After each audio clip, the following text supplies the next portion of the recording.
Well, hello everybody, Doug Rucker here with DougRuckerSchool.com and DougRuckerStore.com. Hey, I've got a customer that bought all of his equipment from us, also one of the aluminum truck bed skids, and so I kind of did try to do a detailed video for him, kind of step-by-step how to install everything plumbing wise and the hose reels and all of that. So just kind of thought I'd share that out here in case it can help anybody. So I've got that coming up next. Okay, so the first thing I'm going to talk about is the plumbing for the water supply for the pressure washer. And so on the water tank down at the bottom, we have a bulkhead fitting installed, and then we have 1-inch hose coming off of that. And so the way I have mine set up is this has a cap on it right now, but I can take the cap off and it slides right into there and supplies the water from the tank. So when I get ready to start it, basically what I do is just hold this down low, get water coming out of it, and then slide it in there. That way I know water's right at the point where the machine will suck it into the pump. So have that, and then we have a filter coming off of it.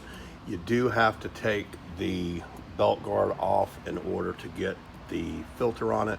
It would be a lot easier if you just install the filter down by the hose, which is this poly-braided hose right there. Not poly-braided, but crust-proof hose right there.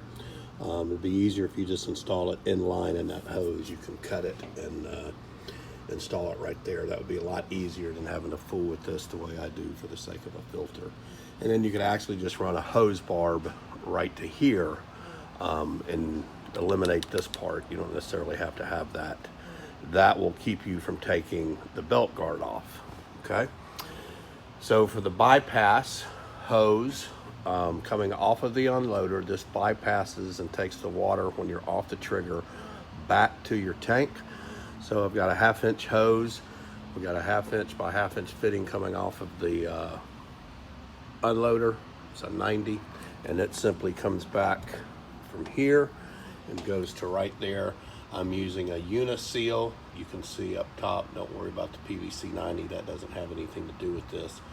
But that's the bypass hose, and it just barely, actually it goes all the way to the bottom of the tank so it doesn't create turbulence. And so when you're off the trigger, the water from the unloader just goes back into the tank there. And again, I use the uniseals because it eliminates any source of an air leak. And so they work great, don't have any leaks out of them, and that's what I use for the bypass. For water from the machine to the hose reel, there's a whip hose that connects to the swivel side of the hose reel, and then it simply comes over this way and you connect it to the coupler right there, okay? Just make sure it's snapped all the way in. It's not snapped all the way right now, but that's how you get the water from the machine to your hose reel. I just have a whip hose that comes right across the back of the truck. When I'm done, simply take it off and I lay it down here. Now I'm going to show you for the Flow Pro, if you have a Flow Pro, how you hook that up. So for the Flow Pro remote control system, we have it hooked directly to the machine where I just showed you where the hose was at. And so that comes off of that plug fitting coming off of the unloader, and then we just take the bypass hose that's coming from the hose reel and it plugs on the other side of the Flow Pro like that.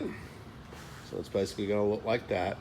And then I have the box mounted here, and we did the electrical wiring underneath in the service box. You could, if you have a truck skid, you can just do it and run it underneath the shelf, and but ours runs underneath here, runs over and then back outside of the truck. That's the wiring that goes to the battery, and so you can see it coming out there the side right there, and it goes and hooks up to the battery. The other wire comes from here, and it hooks right here to the actuator. And so that's what it looks like, pretty much all set up, with the hose feed from the water tank, with the Flow Pro remote control, and the whip hose all fixed up, set up, ready to go. Now, continuing on with the plumbing for the downstream injector that's hooked up to the Flow Pro, we of course got our bypass loop here. And so we have the downstream injector here. We hook up a check valve to it so we get a little bit stronger mix, and the injectors last much longer that way. So when you do that, you got to make sure you take the spring and the ball out of here and then attach your check valve to there. And then we've got 1/4-inch poly braid hose that comes down, and mine goes up to a 3-way poly valve. So this is going to the injector, the bottom part. The top part has 2 hoses, 2 1/4-inch hoses coming off of it. One goes to the bleach tank, and this one goes to the water tank. So I have my bleach tank all the way in the back, and then I have my water tank close to the front. So I know when I'm using the remote control, if I have this turned that way and I hit mix, it's going to draw the bleach mix. At the end of the job, when we're done and I want to rinse out the injector before I disconnect it, then what I do is I'll turn it this way, and now it's going to draw water from that tank, from the water tank, when I hit mix. And so instead of drawing bleach, it draws water, and that allows me to rinse out my injector. You don't have to do that. That's just something I do. I think most guys do not use this. They just hook directly from the bottom of their downstream injector and run their hose directly straight to their bleach tank. And so I'll show you in a second how I have it plumbed at the water and the bleach tank. I gotta get up in the truck. Hey, as always, don't forget, if you're getting value out of this channel, be sure to hit that subscribe button and hit the bell so you get notifications every time I come out with a video. Thanks so much for watching. Most importantly, please leave a question, leave a comment if I can help you in any way. Just love helping you new guys getting started in this business. Thanks so much for watching, and here's more of the video. Okay, so we're talking only about the bypass downstream injector, the Flow Pro. So whether you have a Flow Pro or not, or you're just using a regular manual bypass injector, the plumbing at the tank is going to be the same. And we're only talking about, don't let all these hoses confuse you. Right now we're just talking about this 1/4-inch hose on the bleach tank. That's the bleach. And over here is the water tank. And so that's a 1/4-inch hose too. So what I do is I take our uniseals. These just happen to be white because they were out of black when I went to order these, but they're the same. But what I do is I take a little piece of 1/2-inch hose, probably about that long. It's not very long at all. And I use it to run through the 1/2-inch uniseal on both the bleach tank and the water tank, because the 1/4-inch uniseal, the 1/4-inch hose will not fit through it. So then I just run my 1/2-inch hose, not my 1/2-inch hose, but I run my 1/4-inch hose down through that little piece of 1/2-inch hose on both the bleach tank and the water tank. And so those 2 hoses are going back to the little 3-way valve that I showed you a little bit ago. And they just kind of run down along the side of the tanks here, okay?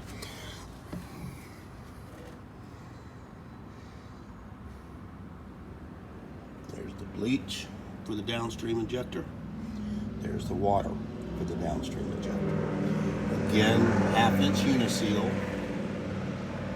Sorry about that loud car. 1/2-inch uniseal and a little piece of 1/2-inch hose, poly braid hose, about 5 or 6 inches long, and then run your 1/4-inch hose down through that. Now on the inside of the tank, I don't use, hold on, let me open this lid. Now on the inside of the tank, I do things a little bit different. All I use is a little piece of 1/2 inch or whatever size PVC pipe that will go up into that hose. And then I just take a 90 or a 45 and run my hose down through that and just leave it open. I don't use any type of filter in any of my tanks, my water tanks or my bleach tank. And the reason I don't do that is because I have mine set up to where I never have to open the lids to either fill the bleach or fill the water. So these are seal-proof lids. They don't vent. So what I have to do is actually vent here for the water. And then I have a vent hose over here, which I'll talk about a little bit for the bleach. Okay, but that's how I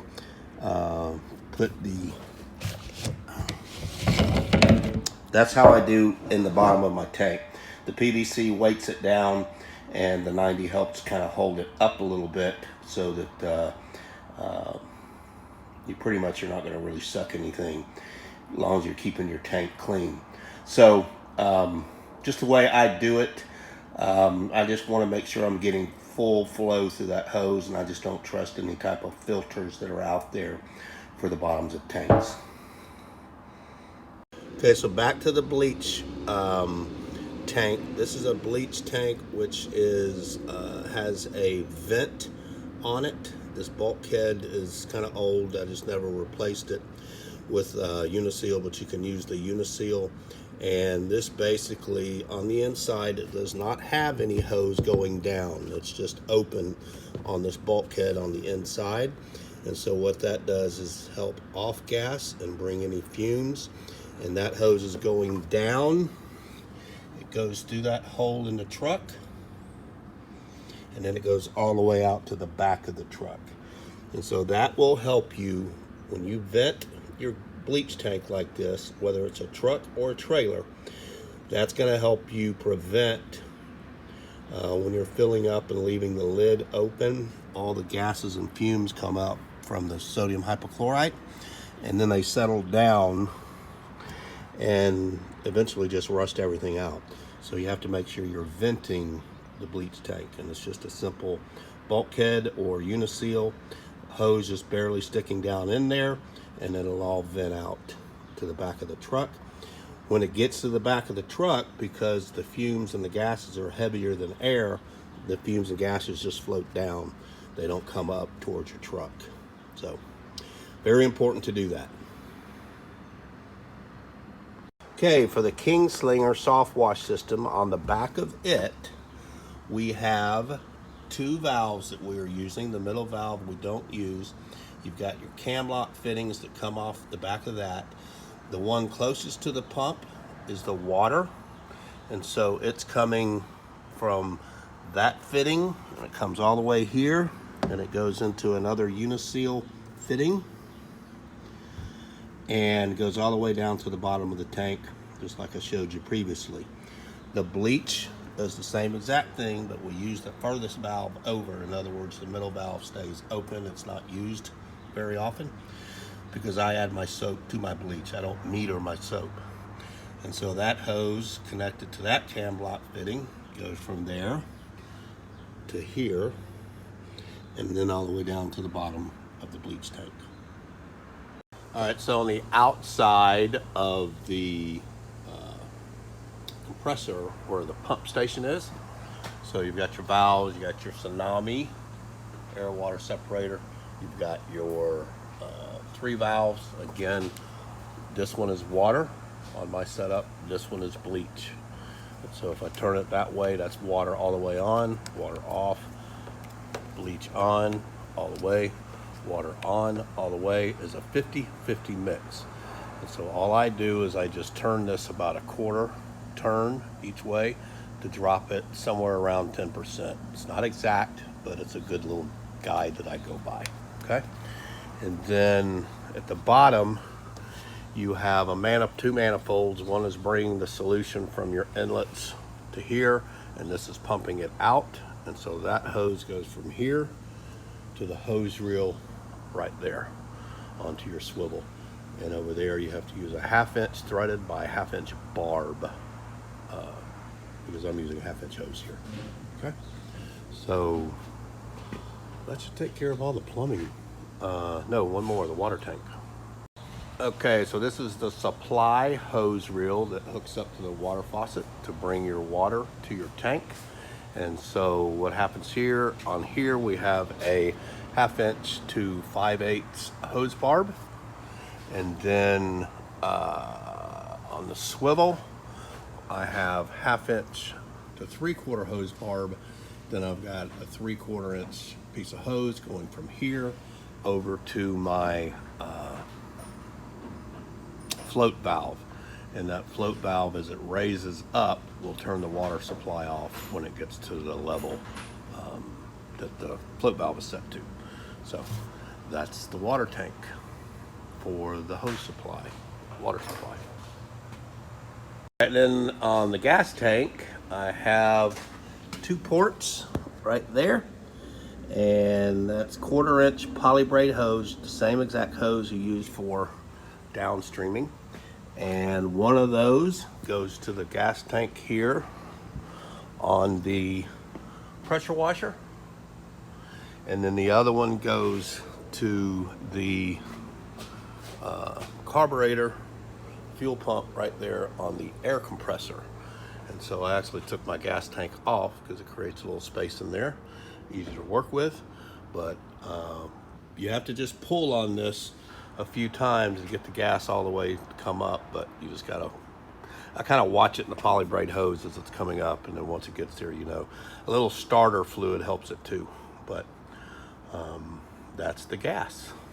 Hey everybody, thanks so much for watching. Again, don't forget, hit that subscribe button, hit the bell so you get notifications. That way you'll know whenever I come out with something that could be useful for you.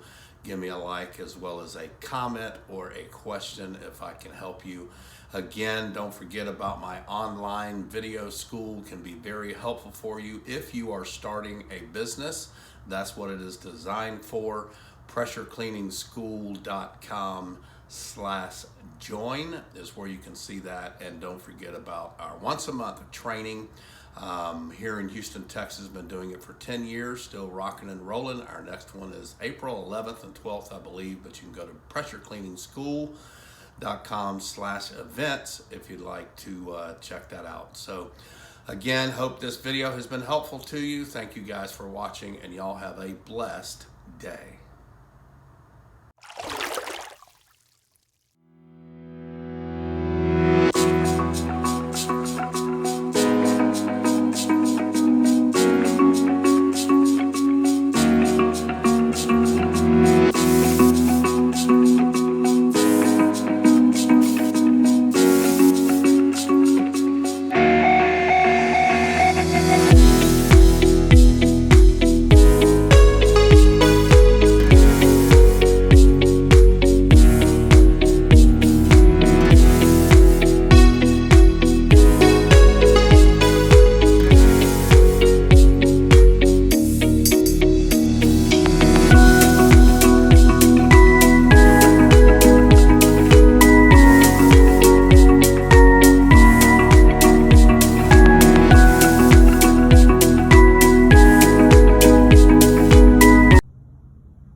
Anything that Bleach is going to touch before, during, and after the roof sprayer.